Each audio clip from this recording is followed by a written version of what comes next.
Hello दोस्तों, नमस्कार। तो हमारी आज की कहानी है चक्रव्यूह और अभिमन्यु का वध। तो चलिए इस कहानी को हम शुरू करते हैं। महाभारत का युद्ध कुरुक्षेत्र में 18 दिनों तक चला। जैसा कि हम सभी जानते हैं कि यह युद्ध कौरवों और पांडवों के बीच हुआ था, जहां कौरव धोखा देने और छल कपट में अव्वल थे, वहीं पांडव धर्म की ओर से लड़ रहे थे।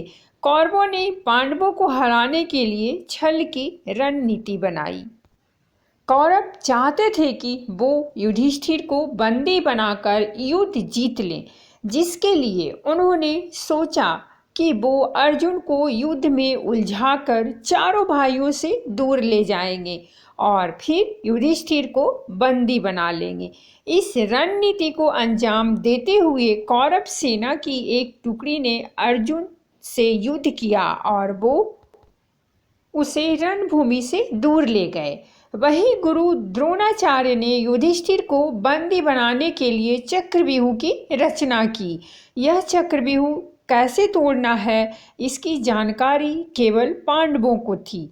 जैसे ही अर्जुन रणभूमि से दूर गया, वैसे ही द्रोणाचार्य ने पांडवों को ललकारा। उन्होंने कहा कि या तो युद्ध करो या फिर हार मान लो, लेकिन नियमों के तहत लड़ना आवश्यक था।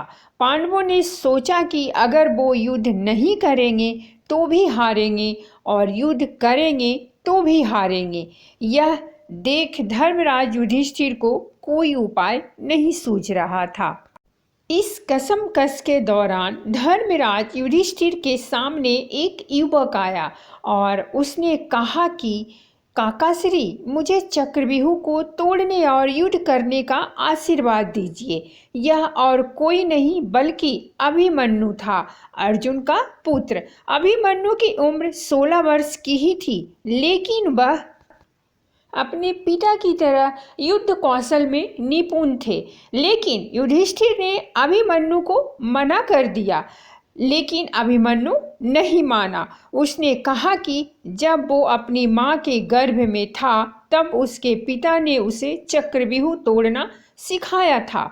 अभिमन्यु ने कहा कि उसे चक्रव्यूह तोड़ना आता है। मैं आगे रहूंगा और आप सब मेरे पीछे पीछे आइए।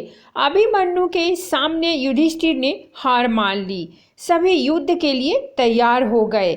जब कौरवों ने अभिमन्यु को रण क्षेत्र में देखा तो वो सभी उसका मजाक उड़ाने लगे, लेकिन जब अभिमन्यु का युद्ध कौशल सभी ने देखा तो सभी हैरान और परेशान हो गए। अभिमन्यु ने दुर्योधन के पुत्र लक्ष्मण को मार गिराया और चक्रव्यूह में प्रवेश कर गया। जैसे ही अभिमन्यु ने चक्रव्यूह में प्रवेश किया तो राजा जयद्रथ ने उसका द्वार बंद कर दिया। अभिमन्यु दृढ़ता से आगे बढ़ता जा रहा था। अभिमन्यु ने एक एक कर सभी को मार गिराया। दुर्योधन, कर्ण और गुरु द्रोणाचार्य को भी अभिमन्यु से हार माननी पड़ी। इसी बीच कौरवों के सभी महारथियों ने अभिमन्यु पर एक साथ हमला कर दिया। किसी ने अभिमन्यु का रथ तोड़ दिया तो किसी ने इसका धनुष, लेकिन दृढ़ अभिमन्यु रुका नहीं।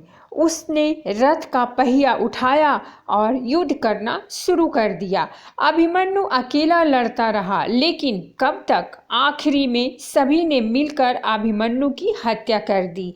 जब अर्जुन को यह बात पता चली तो अर्जुन ने जयद्रथ का वध करने की प्रतिज्ञा ली।